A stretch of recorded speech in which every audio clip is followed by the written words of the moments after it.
Drew, I'll count you in. We are live now. I'll count you in, and we'll start the claps. All right, five, four, three.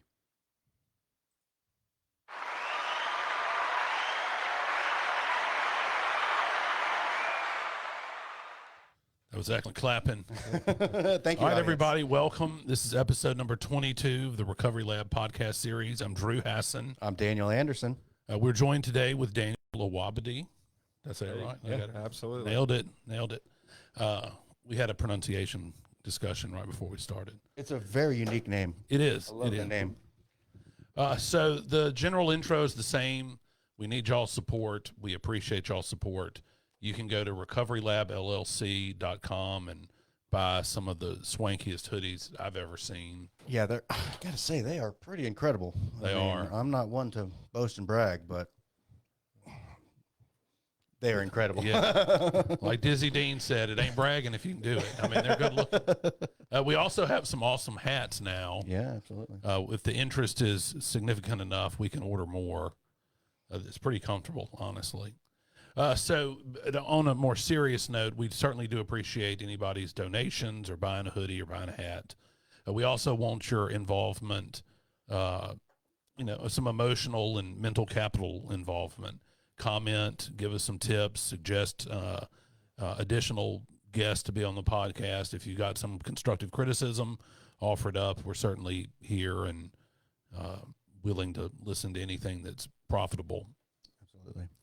And then if you have any information that could be beneficial to anybody in the recovery community at large, if you know of a treatment center, faith-based 12-step that has scholarships available or beds available, please comment, let people know, spread that awareness. If you have a resource that can help people get into treatment centers or get to them, certainly let people know. And then the other example I usually give is you can get free Narcan lots of places. Nobody needs to die from an overdose because you made a bad decision. You can go to End It for Good, Angela Mallet and Christina Dent's place. You can find them on Facebook. They have a network of free Narcan. Usually Mr. Moore at Mr. Moore's Bike Shop in Hattiesburg gives out Narcan. He's a great man. The Pines in Columbus, I heard, had it. There's a host of other places. So don't die just because you made a stupid mistake. Absolutely. And let me touch on one more thing also. There's some pretty exciting stuff with Recovery for America now. It's an organization that the Recovery Lab is kind of partnering with. We're gonna try to help them out. What they do is they fight for funds, basically, to treat people, to allow folks to go and get long-term treatment if they need it.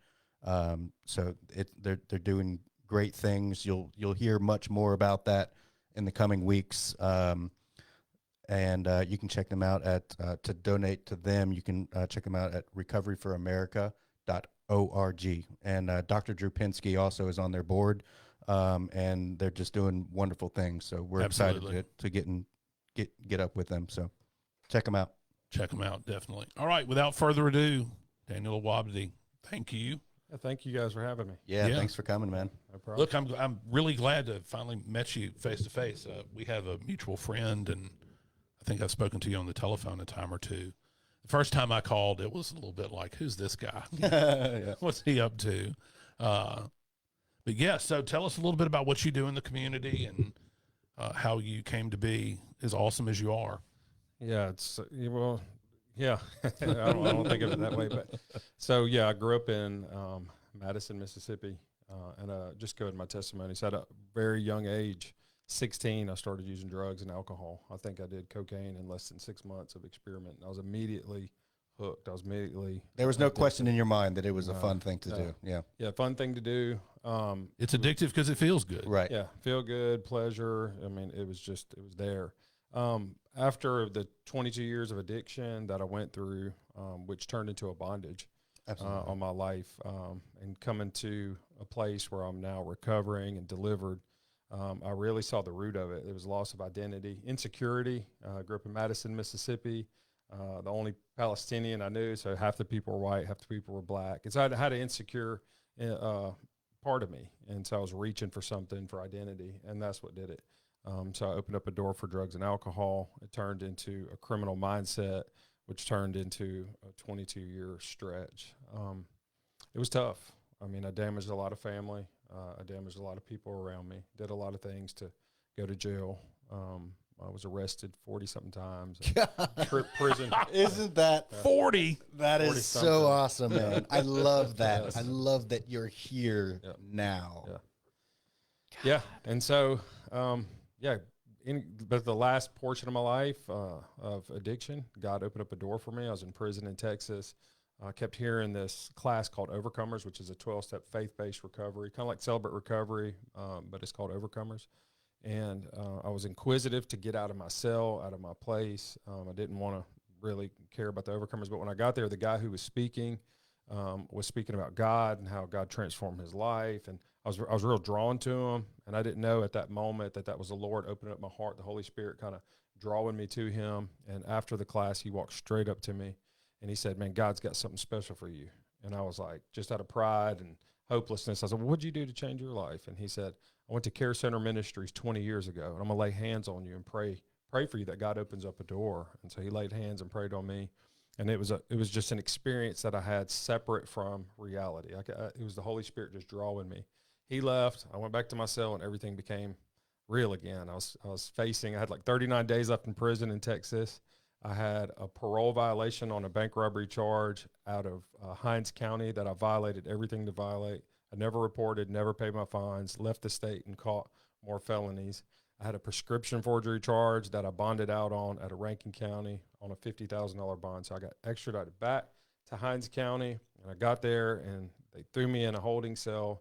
I didn't have a shower for about 10 days. I had no mat, half a blanket, no socks, no underwear, and they wouldn't answer the button. I did everything for the guards to open the door. Nothing took place. And on it's either the 9th or 11th day, got a knock on the door, and it was a sheriff's department, and they indicted me with 11 more felonies and indicted me under the big habitual. And so it was it. I was broken. I had no one to call, had ruined every portion of relationship that I had, and I was truly broken on the inside. I looked over. We should take, Yes. I hate to interrupt you. But we must. People should know what the habitual offender statutes say. So tell everybody what that means. Yeah, it's 25 mandatory to life. So the way it works is if you've been naughty and you have one or two, if you have 3 felonies, your Three fourth, strikes, right? your fourth one, you get, it's a sentence enhancement. So it's like, okay. And there's a big hubbub about this. Like people, committed some felonies, and then all of a sudden they steal a golf club that happens to be worth more than $500, and they end up in life in prison because of a golf club. Right. Okay, so the they call it the big bitch, the big habitual offender statute requires 25 to life. Yeah, anything you get 25 to life is mandatory. Okay, no parole. So how are you here? Right. Yeah, and that's the goodness of God. So in that moment, I turned around, and there was a old beat up Bible in the cell, and so I reached for it. And as soon as I reached for it, just in my one of those locked up, one of those Bibles, just paper Bibles, jail Bibles, and I reached for it and grabbed it. And out of my brokenness, didn't even open it, and God spoke to me and said, "Daniel, I love you." And then I always heard about the gospel, I always heard about the good news of Jesus, but having that meet me at my worst, and then saying that to me, I understood the reality of the love of Christ. I understood that it had nothing to do with my sin, had nothing to do with my mistakes, but had everything to do with his love. And so something came alive inside of me. I wasn't a pastor the next day. I wasn't some holy roller the next day, but something came alive in me. And then God started opening up doors. In less than about 2 years, I ended up at Care Center Ministries in Dallas. The parole violation got dropped because I was in jail for a year prior to that. And so the judge miraculously dropped all my 10 years of parole. The 11 uttering forgery charges, I came on July 13th, which that was the same year they changed the Mississippi law statute of forgery charges. And so the majority of them turned into misdemeanors other than 5, and they remanded 5 to the file. And they gave me 3 years unsupervised probation. Uttering forgery is the name you get for forging checks. Right. Okay. I don't know if that's what you did, but Yeah. And so, thousands of dollars. And then the prescription forgery charge out of Rankin County that I didn't report on that bond, had bonded out on, Rankin County didn't pick me up. So Hines County let me out. And I ended up going to the hospital. My dad was in the hospital, and I was praying to God, what do you want me to do? And my brother called me, and he said, hey, man, I think you need to go to Dallas. And then my dad sat up out of his chair. He was getting his foot amputated from diabetes, and he goes, man, I think you need to go to Dallas. So I went to Dallas, ended up getting arrested one more time for a stolen vehicle. And then that's when like you did another new crime. Okay, another new hadn't crime. learned your lesson yet. No, I wasn't there yet. And so relapsed when I got there, and then I sent a letter into Care Center Ministries. In less than 5 days, they came to visit me in Dallas County Jail, and then the judge sentenced me, court ordered me to Care Center Ministries 1 year. I still had that prescription forgery charge in Rankin County, but they didn't pick me up. So I entered into the program, and that's where everything changed. All right, so we must get some background. Okay, so usually folks don't just jump into drugs in a life of crime. So let's start at the very beginning. When you were a child, before you could even remember, what were the events that took place? Was there any trauma? Was there any outside forces that were directing this, what I would consider a shame spiral, basically, which can cause us to do crazy things and act crazy? Were there any things, was there anything in your life that really was a turning point, or something large that happened, a death, something traumatic? Was there something that happened in your childhood growing up that kind of helped you to ease into this life of crime? I would say no, in a sense of trauma. I had good parents. I'd say what was lacking was a foundation of Christ. Tell us about that. Yeah, so there wasn't, my mom's a believer, but we didn't go to church actively on Sunday. There wasn't stories about the Bible. There wasn't your identities in Christ. It was just, here so in America. So you knew that everyone believed, but there was no active substance, no foundation. And then I was, I opened up a door to it. The popular crowd, the people, and immediately became hooked. And so for 22 years, I knew I wasn't supposed to be in that, but at the same time, I never gave God access to be Lord of my life. Sure. I wanted to figure it out on my own. I wanted to move to a place to get it right. I wanted to try the 20 different places I went to get it right. Of course. I wanted to have the relationship that I needed to have to get it right, or the job I needed to have to get it right. And that wasn't the case. And so God intervened in my life, and I understood that making him Lord didn't put me in recovery, but delivered me from addiction. So now I can say, I'm not, there's no strings attached to it. Right. Absolutely. And so, so pretty normal childhood growing up. And then, okay. All right. So you're in Dallas, and I can tell from my own life, I agree with this going somewhere. I call it getting out of your epicenter of poor choices. Yeah. So I mean, it was good for me when I went to a faith-based place in Loosedale. Our friend may have told you about it. It's almost just like Teen Challenge. It's called the City of Refuge. Okay. But it was good for me to be away from here. Right. All right. So you're in Dallas, and you stole that car. Stole that car. Isn't it amazing how we're so willing to double down on our misery? I mean, I get it. I mean, you're amongst friends here, my friend. All right, so you're in Dallas, and you're exposed to something, and the Holy Spirit works away in you, and you make some realizations, and then what happened? I mean, when I was in jail. Oh, I thought we were at the point where you went to CARES. Yeah, when Dallas. I sat in jail 9 months, got released for that charge. For that charge. Okay. Yeah.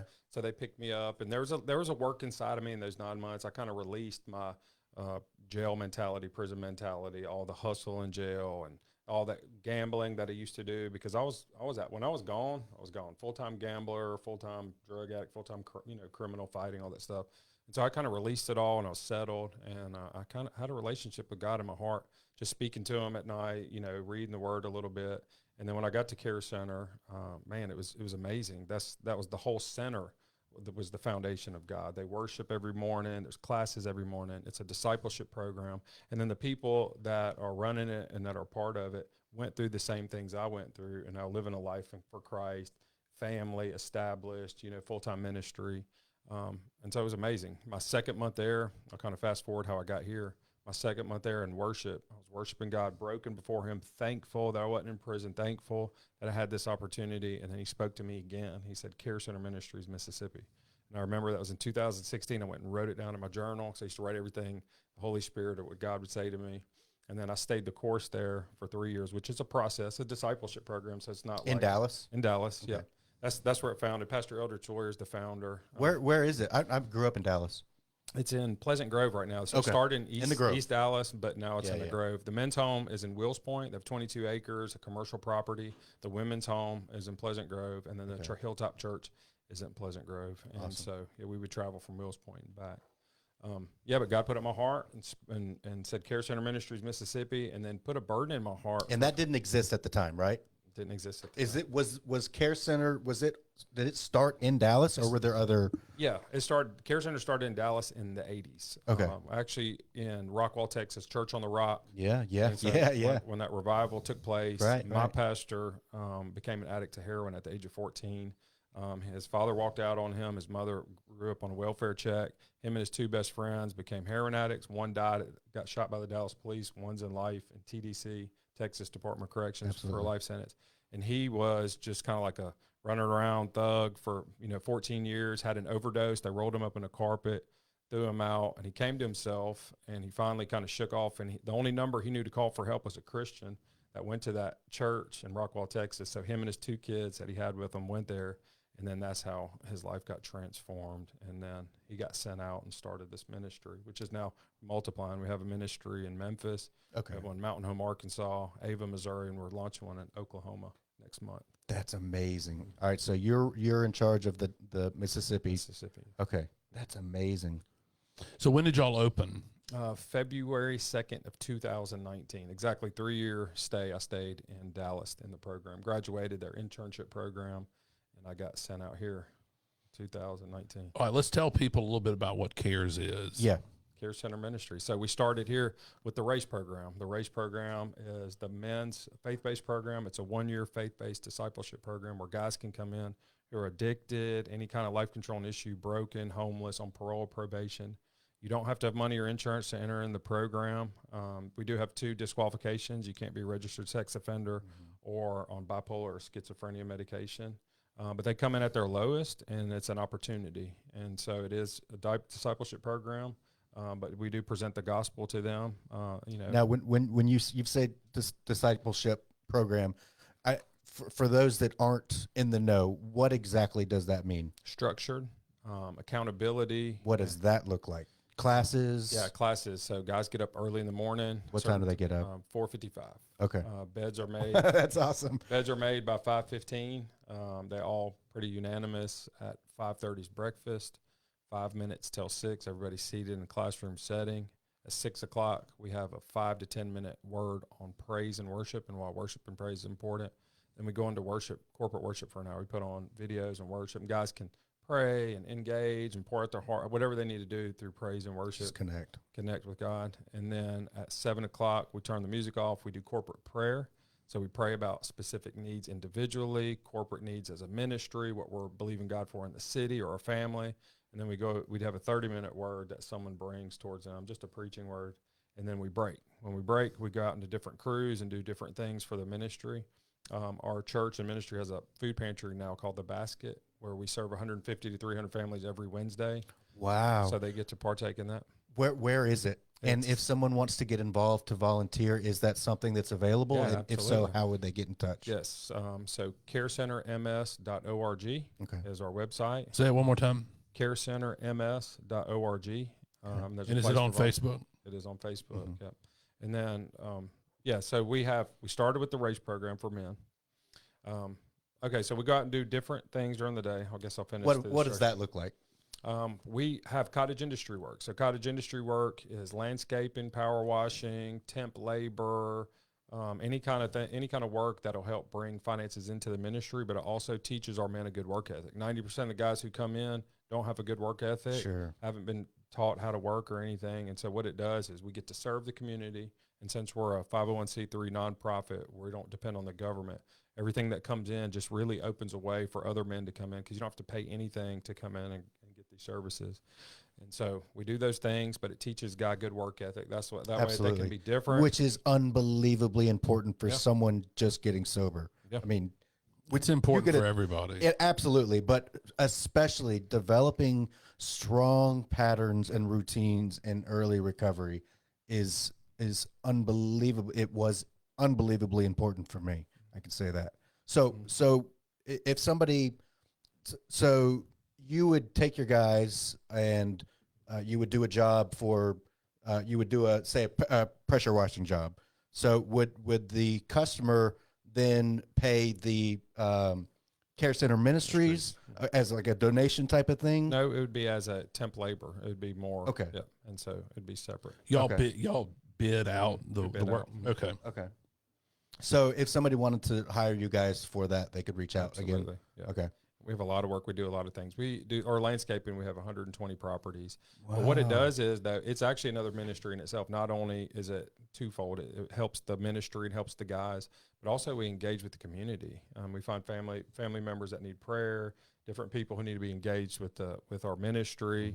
And so it just expands the ministry as a whole. I love it. It's just you're hitting all the angles of what somebody needs in early sobriety. It's they need structure, they need support, they need, this is beautiful. I absolutely love what you're doing. The analog to the City of Refuge, the way it works is you get there, and for the first month you're on kind of probationary period or so. You don't really go to work. But then after that first month, you're assigned a specific task in the machinery of the ministry. So they sold, made and sold crosses, and I think that has expanded to, they have a couple CNC machines that make those plaques, and you either are in the mill, like I ran the mill. Nice. And it's like, what do I know about a table saw? I mean, I know not to get my fingers cut off, but beyond that, not much. But you do now. Yeah, I do now. And so you're exactly right. Having that skill and having a mission, it builds teamwork, and it provides for a reintroduction back into society. Right. What a great story you've got, man. Yeah. Bank robbery. Yeah. And just like you said, so we teach the guys everything that we teach them, like faithfulness, being submitted to authority, integrity, work ethic. That's a platform to grow in that when we take them out on cruise. You can see the development. You can teach them as they're learning different, work ethic, different thing. And so that's what it does. And then it helps navigate, where a guy's struggling. You can see that too. And so instead of just pouring into them and letting them be confined, and I've been to a couple places where it's just about reading books and just talking about your stuff, and that wasn't going to work for me. I needed to move and groove. I needed to do hands-on, and I needed to be stretched too. I needed a good work ethic. My mind wasn't nowhere in that. Integrity, honesty, I didn't know all that stuff. Right, I didn't know what those words were. Yeah, well, the greatest thing that was ever given to me was that discipleship portion of being at Care Center. That's awesome. That is awesome. Yeah. All right. So what is so do you guys have a full-time staff right now? And I don't know why, but something popped up when you said they eat. So is all the food taken care of? Do your guys, is there a sector of your guys that actually are cooks, or do you bring someone in to cater it? Yeah, that's a part of the discipleship. So that's part of it. We rotate guys in responsibilities, house cleaning, just whatever it is. We have 9 p.m. chores. We have chores throughout the day. A house crew keeps the house going and stuff, and so they cook, laundry, and that. We also have a women's discipleship program. I don't know if you guys knew. Tell us about that. Yeah, so we just launched it a few months ago, called the Tree of Life. It's the same thing, but for women. Okay. We're actually filling up. I think we've got our 8th resident in the house right now. Brilliant. Mm-hmm. And so, can the women bring a child, or that's a good question? Not yet. Okay, not yet. I think one of our locations does. There's some regulations and stipulations you want to do to make sure we're covered on that, and so not yet, but yeah. That's something in the works. All right, so you guys have for the men you have one house, and for the women you have one house, or is it like an office building, or what is that? Yeah. What do the accommodations look like? Surely they're not in the same No. Yeah, they're separated for. Yeah, so we can different zip code. The men's home is a 7-bedroom house that we were able to purchase. We rented it. So when we started the ministry, I raised $10,000, had a van, and a word from God. And so that's how it all started. But God moved immediately. In less than a week, in this house that we rented off Northside Drive near 55, we were filling up. We had like 12 guys in less than a week in the house. Now we're blessed to be able to own. We own that house, remodeled it. It is a 7-bedroom house. The women have a house off Ridgewood near Eastover, which they're blessed. So we're keeping them in a good little area. But we do have a property coming up. It used to be a ministry, and they're dissolving, and they came to us and extended it to us at a very low cost. And so we're looking to purchase it, which we'll be able to hold like 40, 50 men if we get Whoa. it. So we got vision and hope in that. We do have a church now off President Street. We launched that a little over a year and a half ago. What's that called? Hilltop Church of Jackson. Hilltop Church. All right, and where is that if somebody wants to come check it out? 785 North President Street. 785 North President Street, and that's Jackson. Hilltop Church Jackson on Facebook. You can watch it. Okay. Okay. That's awesome. North President, so that's over there by George Street. It's in between Fortification and High Street, 2 blocks from the north side of the Capitol, right behind the 809 or Magnolia Towers. Yeah. State Street. Yeah. Okay. Cool. And so the program for the women is similar to the men. They have all the same responsibilities. Do they do cottage industry? They do cleaning. Yeah, okay. So they do house cleaning, great. Business cleaning. Okay. And so how is that going so it's far? going good. They've got some contracts already, and they're going. And we also, one thing we do we try to do it once a week or continually, blessing jobs. So our landscaping, about 15% of them are like widows or veterans. We do it for free. Wow. And then the cleaning too. And so that yesterday, or the day before yesterday, they did a cleaning job to a lady who's in ministry but elderly, couldn't keep her house up. So we go and just bless. And we teach the residents how to give back. I was a taker, and so we teach them how to give back, and that kind of that does something special. Right. It does something special inside of your heart when you can see the joy on someone's life by giving back. You don't have to take your whole life. Exactly. Yeah, it's a beautiful thing. And also, listener, Care Center Ministries, if you go to recovery resources on recoverylabllc.com, Care Center Ministries is listed there, so you can also get in contact with them there. And I'll go ahead after we're done here. I will update that with how they can get in touch with to get work done, to get their house clean, whatever you want.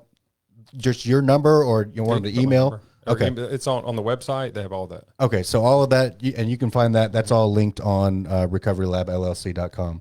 So that's pretty exciting. You're just doing great work, and it's abundantly clear that you were at a point where there was nothing left, and you had a willingness, a desire to do something different, to do something better. And it feels like, and it sounds like to me, that it was at that point that God met you right there and said, okay, look, I see your willingness. I see that you're ready to do something different. Let me take you by the hand and show you how we're going to do this. And you have followed what he has done beautifully into the T, and he is blessing you unbelievably because you're doing outrageously wonderful work. And it's truly amazing that someone with absolutely nothing, do you have felonies? Do you have right now? Yeah. Or everything's in general, everything's cleared now. I go back in the jails now every couple of weeks. Okay. In Rankin County Jail. And well, what I'm getting at is somebody that has a history with crime and drugs, and there's never a point, if you're above ground, there's never a point where it's too far gone. There's never a point where, I don't care what your finances are. If you don't have money for long-term treatment, that's fine. There's always going to be options. And you stepped into that spot right there to be able to help those that are literally at the end of their rope. So I want to encourage listeners and help them to remember that no matter where you are, no matter how far down you have gone, if you have a willingness to change and to do something different, just the smallest desire to okay, I'm at a point, I've got to change something. If you get to that point, God will take God will do the rest. God will take you by the hand and he will lead you and he will help you to become the person that you are supposed to be in his eyes. So just kudos to you. I think it's just absolutely, it just gives me tingles that you're doing these things. I mean, it's just absolutely beautiful. And I wish there was more things like this out there. So there are a lot. So I was in the recovery world for 20 years. And then when things got really bad for me and I needed somewhere to go, I did not even know there were faith-based treatment centers. Yeah. In the faith-based world, they generally don't call them treatment centers. They generally call them discipleship programs, but same thing. Right. And it blew my mind. So a little brief story here. I should mention this. Go on. So my wife talked about going and getting frozen yogurt. All the time. And it was her favorite thing. Yeah. And she recognized you and said your mama was very sweet. Yep. Yep. She had a bunch of yogurt stores. Yeah. Anyway, we talked about it right before I came here. So, Kimberly, I remembered. Anyway, so my wife and I got whisked away and dumped on these faith-based treatment. I went to where I went. She went to where she went. And it opened my eyes to the world of faith-based treatment centers. There are a lot of them out there. And listen, y'all, they are usually free or they don't cost as much as regular treatment does. Right, right. And they're doing the Lord's work, and they really do work. And they really do. Yeah. When I went to the City of Refuge, I promise you, there wasn't a single bit of me that was interested in hearing anything they had to say. What did Drew want? Somewhere to sleep, right, something to eat. Right. I was like you. I had exhausted my family and friends, and nobody wanted to talk to me. Nobody was going to answer the telephone. My parents wouldn't let me back in their house. I mean, I'd been a bad person doing bad things, and that's what happens. Toxic. So the faith-based world is really doing wonderful things, and I want more people to know about it. Yeah. South Mississippi's got a ton of them. That Jacob's Well, I think, is in the Delta. There's a great place in Vicksburg called Beautiful Deliverance. She's a very sweet lady. I can't remember her name. It's Cap, I think. Anyway, we've talked a lot to Daniel, who runs care centers. I want to talk to Daniel, personal man in recovery.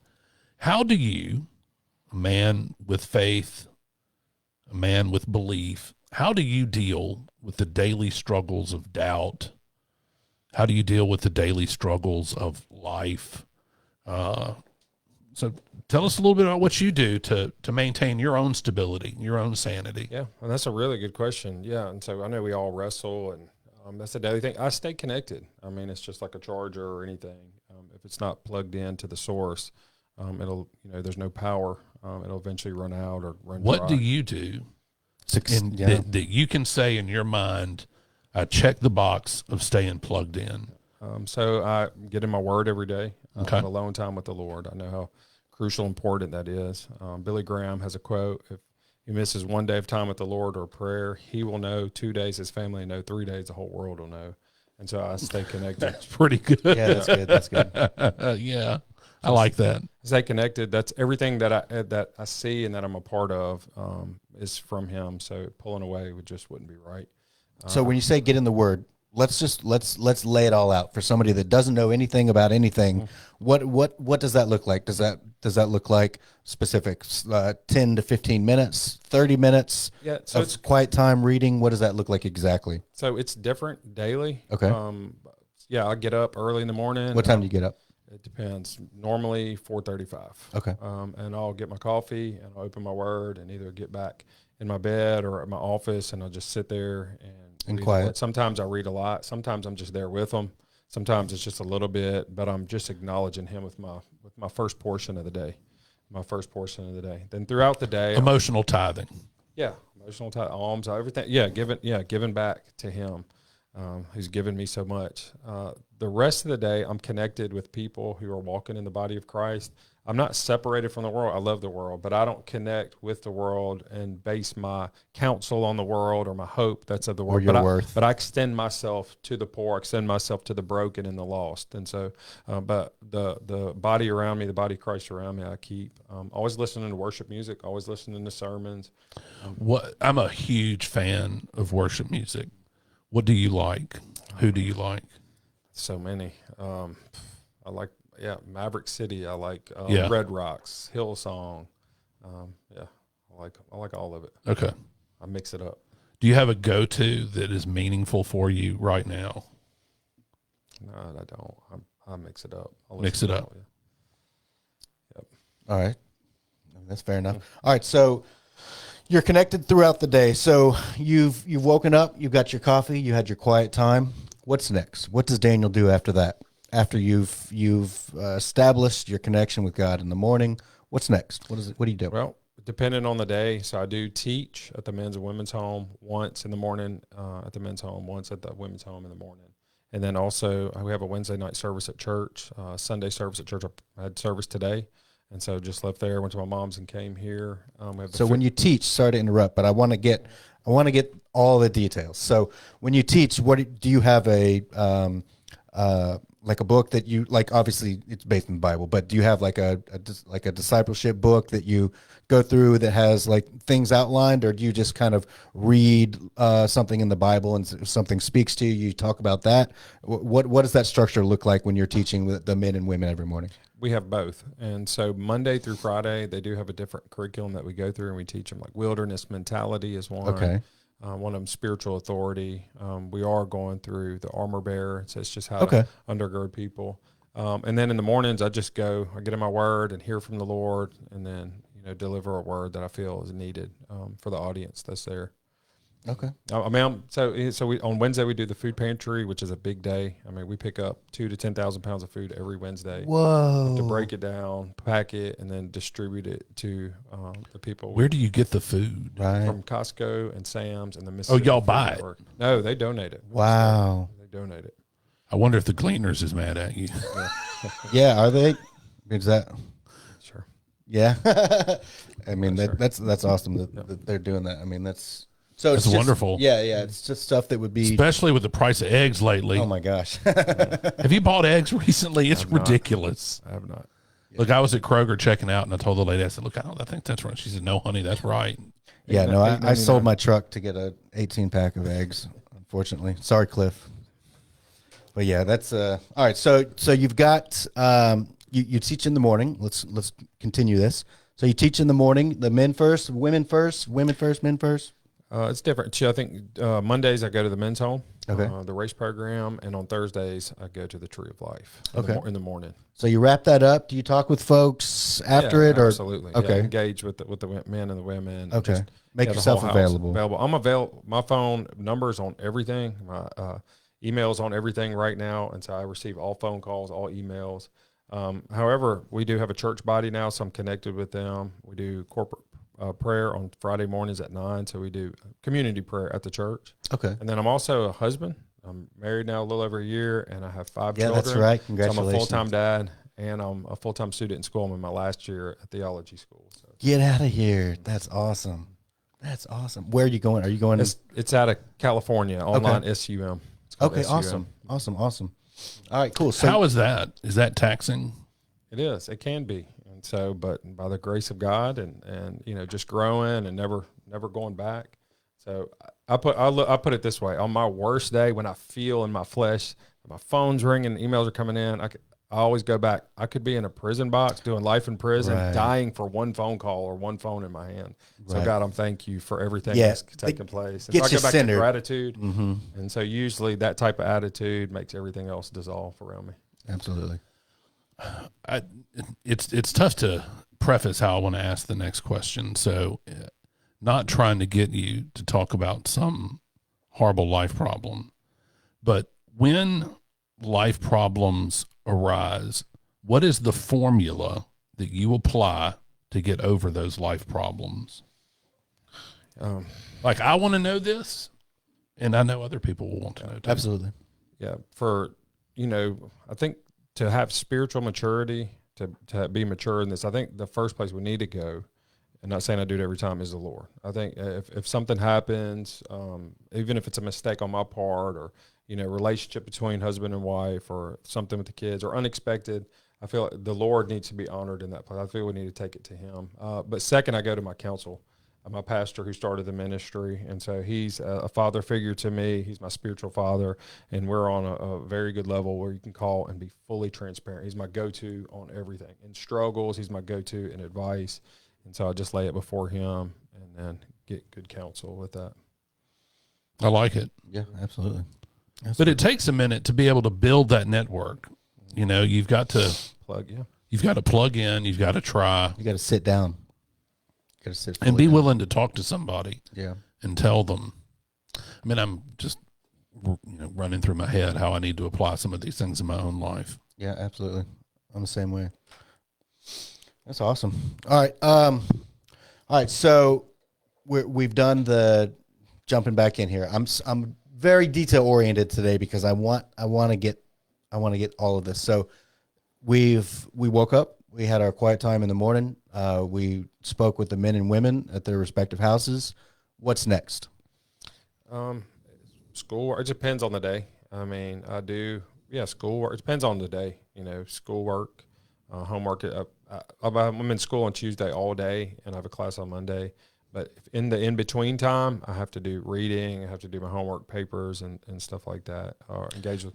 Did you go to seminary because you felt called to do that, or is that going to allow you to do something that you can't do now? No, it's not going to allow me to do anything that I can't do now. It'll definitely sharpen your edges, and so I'm not. Knowledge is the Bible says is puffed up, but it is. You're more confident when you know more. I feel you're more confident, but I feel like it's the relationship with God. So it's not knowledge that draws you close to God. It's the relationship. Really, my pastor, he called me one day. He's like, "Man, I was praying for you one morning. I think you need to go to SUM." And so the next day, I'm a yes sir guy now, and so I was like, yes sir. I figured it out and got in, and so here I go. My last year, 2 more after this trimester. I have 2 more trimesters, and I'll graduate. How long have you been doing it so far? This is my 3rd year. 3rd year. I have a bachelor's in theology. Yep. Wow, that's amazing. That's amazing. Okay. All right. So, and then lunch. Do you eat lunch by yourself? Do you eat lunch with your wife? Do you eat lunch with the men and women? What does that look like? It's different. Yeah. Okay. Usually at home. Okay. Home. All right. I love eating food at home. My wife. Yeah. Yeah, no doubt. No doubt. Okay. So you've got lunch taken care of. You've got what comes after lunch? Depending on what's going on with the kids coming home, or if they got an activity. And again, you got 5 kids? I got 5 kids, yeah, but only 1 live at my house. Okay. 3 of them live with my brother. They were with my brother when I went into the ministry. Okay. And so with Cliff? With Cliff. Mm-hmm. And so we kind of, everybody was on agreement. Everybody understood what God was doing. And they, by the grace of God, we came as a team and agreed on it. So he's had his door open and supported them. Now we're doing it as a whole family. My grandmother, me and my mom, which is their grandmother, we're all doing it. But they're there. They're getting older, about to graduate high school, and so they're comfortable there. But they're with me right now for the weekend. They come on the weekends. And that's awesome. All right, so you've got that taken care of. What's your mid-afternoons look like on average? I do go to the gym probably 4 or 5 times a week. That's my getaway. That's my time to decompress. I love just staying active. Absolutely. And then there's classes at night at the men's and women's home. And so either if I'm not there pouring into them, I'm just helping go through the schedule of what's happening next week. What are we doing? Who's teaching class? Just engage with the leaders, the men's home, the women's home director. Right. Okay. Who teaches the classes for you? We have different people. On Tuesday night, the men's and women's home watched the Dallas Hilltop Church sermon that they preached on Sunday. That way they can kind of stay in tune with what Dallas is doing. On Monday, I'll either go in and preach, or each home director will share the word. On Thursday, Monday, the ladies have another lady come in. She comes to our church and teaches them a class. On Thursday, they watch a video, and then Friday we do Overcomers at the church, which is like Celebrate Recovery, but we hold it at our church, and it's open to the public. Oh, great. And that's Saturdays, what time? Friday's night, at 6:30 to 7:30. 6:30 to 7:30, okay. And anybody can come to that? Yep. Okay. Wide open. Okay, awesome. Well, that's awesome. All right, so Man, you've just got a lot going on. All right, so you go to the gym 4 to 5 times a week. You mentioned the director of the houses. Are the directors of the house? Did you just have one? Are they someone that has gone through the program and graduated? What does that look like? Yep. So Are they on payroll, or how does that work? Yep. So Pastor Sierra, she's been with the ministry 6 years, but she Great. started off at the Mountain Home. She came in there addicted. She has an amazing testimony, amazing story. If you guys ever want to talk to her. But Okay. yeah. So her life got transformed at Care Center in Mountain Home, Arkansas. She went through the academy, which is a 2-year extension. Got an associate's degree in international studies and ministry, which we provide through our ministry. Wow. And then got out, stayed on staff, and then God spoke to her and put a burden in her heart for Jackson. And so we launched the Tree of Life just a few months ago. She moved down here, and she's heading it up. She is a staff. She is a pastoral staff. Mm-hmm. Brad at the men's home, he's in his last trimester in the academy, and so he's still an intern there. And so in a month or so, he'll graduate, and he's running that up. And then so in the men and women's home, I don't think I mentioned this, at 6 to 9 month mark, they have 2 options. They can go in the workforce and start working. And so we'll connect them with a job with a company like Miskelly's Furniture or CI Autoplex or different places. We can kind of gauge how they're doing in the first 6 months, how we're going to connect them to the community. If not, they can find their own job. But they start working and saving their money to graduate. They have to have a minimum of $1,500 saved up before they graduate. We'll help them graduate, do our best to bless them with furniture or however to transition them. But we still hope that they stay connected somehow in the body. Right. Or the men or women at the 6 to 9 months mark, if they feel called to ministry, can go into the internship program, which is a 2-year extension, the Academy of Inner City Missions, and they get certified to be an inner city missionary, and they get an associate's degree in international studies ministry. That's what I did. That's what Pastor Sierra did, Brad, and we have others that are that do that. That's how our other locations, multiply. And I gotta say this. Don't hate me. Don't hate me, everyone. But I just feel completely. I'm blown away to hear that Cliff will bring those folks on and give them a job. And I just want to say this: I bought 4 cars from Cliff. Each and every one was an absolutely amazing experience. So if you're in the market for a car or truck, go check out Cliff at CIA Autoplex there in Gluckstadt. There, you will not be let down. So I just had to say that. Yeah, Thanks, Cliff. Yep. He's a good dude. He is. Yep. Absolutely. All right. So what are we missing here? What do we lack? Are we lacking anything? No, I'm enjoying. Yeah, me too. Hearing Me too. all this. We've got a few more minutes. Was there anything else that we wanted to talk about, dive in, get a deeper understanding of, anything like that? Was there anything that you would like to talk about or plug or anything like that that's going on? No, I really liked your heart sharing to anyone out there. They're if you're at that point and you need. I know for 22 years I was in myself. I wanted to figure it out on my own. How'd that work? I remember if I did get to the point where I wanted help, I remember I used to call and I wanted to conform the help. Like how many days? The first question is how many days is it? Or do you have this or what?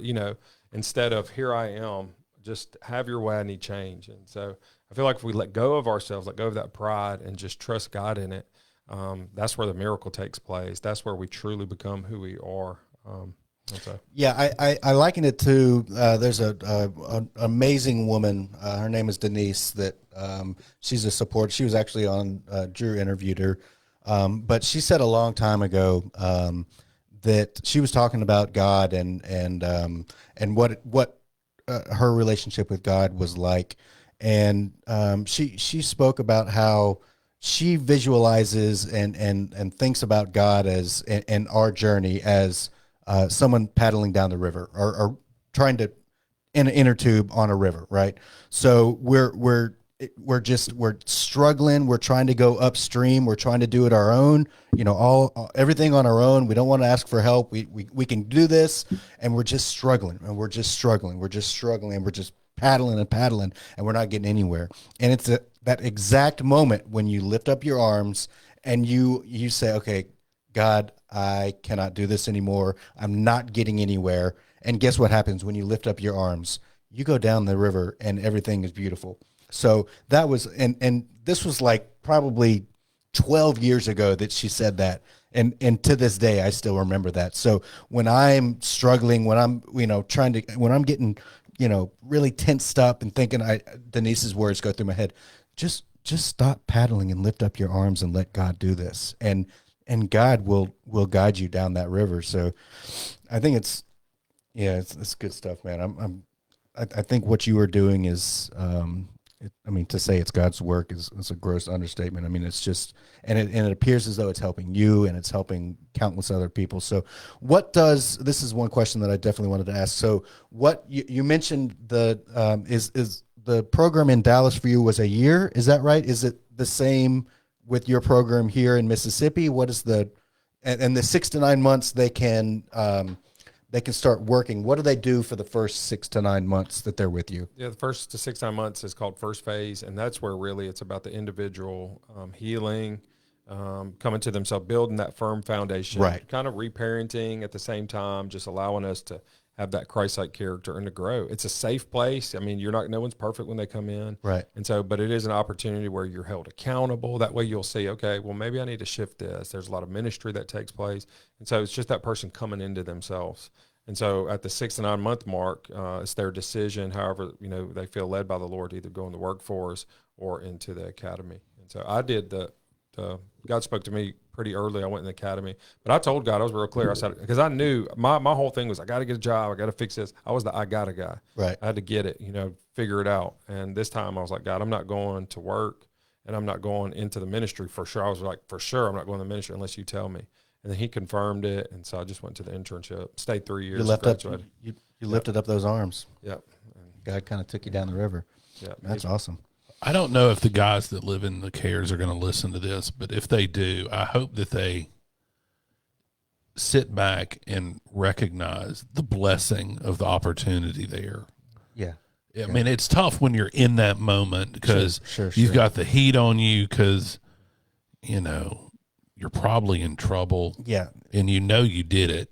I mean, you're guilty. Yeah. Yeah. The world can be real heavy at that point. I wish that I look back at my time at the City of Refuge and I think, gosh, how fortunate was I for that experience, really. And I'm so grateful for it. And I hope those guys recognize the opportunities they have. Because look, this is not an exaggeration. I can think of, without a lot of effort, 5 or 6 guys that I was at the City of Refuge with that are dead. Yeah, I was just gonna say that, and I like what you said. I tell the guys, this is a blessed opportunity, laid out. Never have to go back. You won't realize how good it was. And I like to say it. We have to say program and we have to have structure for the courts, but it's more about you and God. It's a reality of, like, you're going to live in sin, continue to walk your own way, or you're going to trust this God who has this beautiful life for you. He's going to create your identity. All those things are going to take place. But yeah, since 2016 to now, there's been about 20 people that I know in and out of the ministry who are now dead. It's either suicide, overdose, whatever. Died. And so, look, I know of 2 or 3 guys that OD'd. One guy, I mean, he was this good looking kid, but he'd had a tough life, but I mean, he was charming and everybody liked him and he was pleasant, and he apparently acted a donkey outside a bar and somebody shot him. Yeah. And I don't know that, I mean, I'm sure drugs or alcohol played some role in it, but he was somewhere he shouldn't have been, doing things he shouldn't have been doing. Right.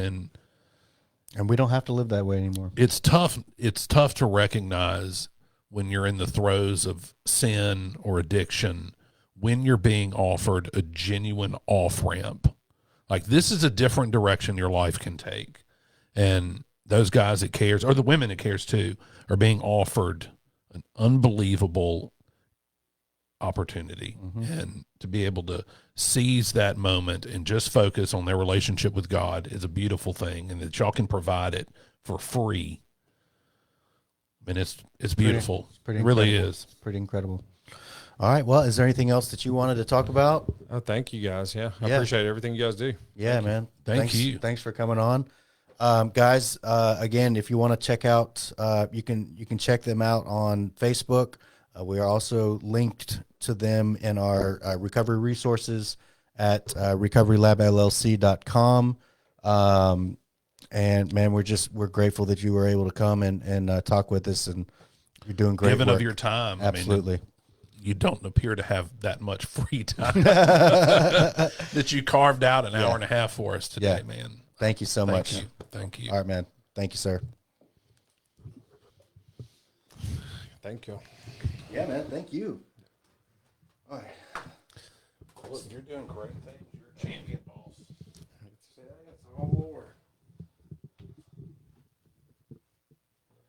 Look, I would much rather hear from somebody that's got a little dirt on them. I can much rather relate to that than Bob Thompson, the youth pastor at the Methodist Church, that's always loved Jesus and they never done anything wrong. Bro, 717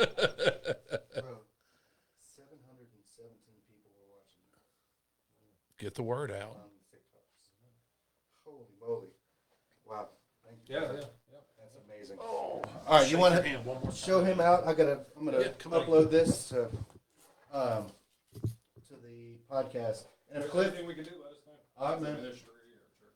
Appreciate it, brother. If you ever anybody needs help, call us. We will. Thank you, sir.